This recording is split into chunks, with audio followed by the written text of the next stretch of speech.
নমস্কার বন্ধুরা, শুভ সকাল। সকলে কেমন আছো? আশা করি সকলেই ভালো আছো। ভালো থাকো, সুস্থ থাকো, এই কামনাই করি। আজকে তোমাদের কাছে আবারও একটা নতুন ভিডিও নিয়ে আমি চলে এলাম। তো স্নান টান করে সকালে পুজো হয়ে গেছে, যেরকম প্রত্যেক দিনের বাসি কাজ সারা হয়ে স্নান হয়ে পুজো কমপ্লিট। এদিকে রান্নাও কিন্তু বসিয়ে দিয়েছি, দিয়ে তারপরে এই যে বিছানাটা ক্লিন করতে চলে এলাম। আর বড় মেয়ে স্কুল যাবে বলে রেডি হয়ে গেছে, ওর খাওয়াও হয়ে গেছে। আজকেই সেই ভিডিওগুলো আমি দিতে পারিনি, অনেকটাই ব্যস্তর মধ্যে ছিলাম। আর এদিকে হাজব্যান্ড বাড়িতে আছে, ও আজকে ইভিনিং ডিউটি আছে, সেই কারণে ও খাওয়া দাওয়া করে বেরোবে, তাই তাড়াতাড়ি চটপট করে রান্নাটাও করে নিতে হবে। তো এদিকে বিছানাটা গোছাচ্ছি, আর ওদিকে ছোটো মেয়েকেও খাইয়ে দিয়েছি। সবারই বলতে গেলে আজকে টিফিন হয়ে গেছে, চটজলদি সব কিছুই কমপ্লিট হয়ে গেছে। এখন ঘড়ির কাঁটায় কিন্তু বেলা 10টা বেজে গিয়েছে। আর এই যে বিছানাটা দেখিয়ে দিল আমার মেয়ে, টিফিন ওর নিজের টিফিনটা নিজে ভরে নিয়েছে। আমি বললাম, আমি তো এদিকে কাজ করছি, তুই টিফিনটা জলটা ভরে নে। আর ও ওটাই টিফিনটা জলটা গুছিয়ে নিল। আর এই যে আমার বিছানা ক্লিন পুরো হয়ে গেছে। আর এদিকে কয়েকটা জামা কাপড় ছিল, সেটাই টুকটাক গুছিয়ে সাইডে রেখে দিলাম, কারণ অগোছলো হয়ে থাকলে বিছানাটাও কিরম একটা বিচ্ছিরি দেখতে লাগে না, সেই কারণে। আর চলো কি রান্না করছি একবার তোমাকে দেখাই তোমাদেরকে। আর এই যে পটল আলু চিংড়ির তরকারি হচ্ছে। তো পটল ছিল, সবজি কী বলো তো, অনেক কিছু সবজি থাকলে কি রান্না করব না করব বুঝে উঠতে পারি না, সেই কারণে হাজব্যান্ড বললো যে পটল চিংড়ি করো। তো চিংড়ি মাছ তো ফ্রিজেতে ছিলই, আর পটল চিংড়ি করলাম তাই জন্যে। আর একটুখানি মাছও করব। আর আজকে অনেক কিছুই রান্নার মেনু হয়ে যাবে, সেটা তোমরা শর্ট ভিডিও আশা করি তোমরা দেখে নিয়েছো আজকে কী কী লাঞ্চ করেছি, তাই জন্য আর বললাম না, সামান্য এইটুকুই দেখালাম। আর এদিকে এই যে ছোটো মেয়েকে স্নান করিয়ে দেওয়ার পর এই যে শুয়ে শুয়ে ওর পাপার ফোনে কার্টুন দেখছে। আর সকালবেলাটা প্রচণ্ড রোদ দিয়েছিল, এখন দেখতে পাচ্ছ আকাশটা মেঘ হয়ে গেছে। আর এদিকে আমার রান্না যেহেতু কমপ্লিট হয়ে গেছে, ওভেনটা পরিষ্কার করে নিয়ে তারপর মেয়েকে খাওয়াবো দুপুরবেলা। অনেকগুলো বাসনও ছিল, বাসন মাজলাম। আর প্রচুর আছে, কাচাকাচিও হয়েছে, কিন্তু লাস্ট একটা কম্বল ছিল সেটা কাচা হয়েছে, কিন্তু আজকে রোদের টেম্পারেচারটা অতটা বেশি নয়, সেই কারণে কি বলো তো, শুকনো খুব একটা হয়নি।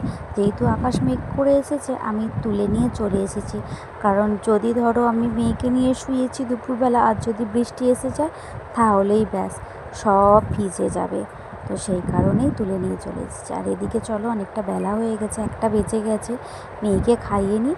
ও তো খুব বায়না করছে যে ও একা হাতে খাবে, তো ওর জন্য এই যে একটু ভাত আর আলু দিয়ে একটু ডাল দিয়ে ভাতটা মাখিয়ে আর মাছ দিয়ে খাইয়ে দিচ্ছি। আর মাছ ওকে আমি ভাজা খাওয়াই না, ঝালেরই খাওয়াই, কারণ একটু আধটু অভ্যাস করাই, কি বলো তো, কোথাও গেলে তবু সব জিনিসটা ও খেতে পারবে, এই জন্য অভ্যাসটা একটু করিয়ে রাখি। অসুবিধা হয়, প্রথম অসুবিধা হবে, তারপরে আস্তে আস্তে ঠিক হয়ে যাবে। আর কি বলো তো, রোদের টেম্পারেচারটা কম, কিন্তু প্রচণ্ড গরম। আর আমার যেহেতু টিনের চাল না, প্রচণ্ড গরম হয়, ওই জন্য মেয়েকে বাড়িতে কি বলো তো একটু গেঞ্জি পরিয়েছিলাম, তারপরে গেঞ্জিটা খুলিয়ে দিয়েছিলাম, কারণ এতটা ঘেমে যাচ্ছিলো, ছটপট করে তো ছোটো বাচ্চা। আর এদিকে এই যে খাওয়া দাওয়া সকলেরই কমপ্লিট হয়ে গেছে, হাজব্যান্ড ডিউটি বেরিয়ে গেছে। তারপরে এই যে কয়েকটা জামা কাপড় তুলে এনেছিলাম, সেগুলোই ভাঁজ করছি। আর এগুলো কাজ করতে করতে ভিডিওর এই পর্যায়ে দাঁড়িয়ে তোমাদের সাথে একটা কথা শেয়ার করি, চলো। জীবনসঙ্গী যদি গরিব হলেও যদি ভালো হয়, তবে ভাঙা কুঁড়ে ঘরেতেও হাউসওয়াইফদের সংসার করাটা কিন্তু খুব শান্তির হয়। এটা কিন্তু একদম সত্যি কথা। যাদের দেখবে মনের মানুষটা, আমাদের জীবনসঙ্গীটা যদি পারফেক্ট হয়, সে অল্প টাকা হোক, তবু তোমার যদি কষ্ট সব কিছু যদি বোঝে, একে অপরের দুঃখ সুখ শেয়ার করা যায়, তখন দেখবে সেই জীবনটার টাকা অল্প থাক, সেই জীবনটা এত সুখের হয় বলার মতো না। ঠিক তেমনই হয়তো আমার হাজব্যান্ডের সেরকম হয়তো আর্থিক দিক থেকে নয়, তবু আমার এই ছোট্ট টিনের চালের ঘরটাতে আমি খুব শান্তিতে আছি, ভালো আছি। হয়তো ছাদ ঢালাই করতে পারিনি, কিন্তু শান্তিতে আছি। কারণ কেন বলো তো, আমার স্বামী যেটা করেছে এই ঘরটা, এটা অনেক কষ্ট করে, কষ্টের উপার্জনে বলতে পারো এটুকু করেছে। হ্যাঁ, তোমরা যদি পাশে থাকো, আশীর্বাদ করো যাতে এগিয়ে যেতে পারি, নিশ্চয়ই একদিন এই টিনটা তুলে দিয়ে নিশ্চয়ই মাথার উপর একটা ছাদ নিশ্চয়ই করতে পারবো। তো চলো বন্ধুরা, তোমাদের তো সাথে অনেক কিছুই বলে ফেললাম। আর এদিকে এই যে সব জামা কাপড় সব গোছানো কমপ্লিট হয়ে গেছে। এইগুলো এবার সব জামা কাপড়গুলো আল্লায় ঠিকঠাক করে গুছিয়ে নিই। আর বন্ধুরা, তোমরা কিন্তু অনেকে কয়েকজন কমেন্ট করো, আর যারা আমার বন্ধু আছো, পরিবারের সদস্য, সকলে কিন্তু ভিডিওটা দেখো না। কেন গো তোমরা দেখো না? তোমাদের কাছে তো নিশ্চয়ই নোটিফিকেশান যায়, কেন দেখো না? একে অপরের পাশে যদি না থাকো, এখানেও যদি হিংসা করো, তাহলে কি করে এগোবে বলো? সকলে তো একসাথে এগোতে হবে, তাই না? আর যখন তোমরা যার কমেন্ট আমার কাছে আসে, আমি কিন্তু তার পরিবারেতে গিয়েই আমি কিন্তু কমেন্ট করে আসি। কিন্তু আমার তো মানে এই চ্যানেলে এতগুলো বন্ধু, তাও তো দেখি এত কেউ দেখেই না ভিডিও। তোমরা যদি একটু হেল্প করো, তাহলে আমিও দেখবে নিশ্চয়ই এগোতে পারবো। তাই হিংসা ভুলে গিয়ে একে অপরের পাশে থাকো আর এগিয়ে চলো। নিশ্চয়ই আমি থাকবো তোমাদের পাশে। তোমরা যখন আমার ভিডিও দেখে কমেন্ট করবে, নিশ্চয়ই তোমাদের পরিবারের দিকে আমিও কমেন্ট করব।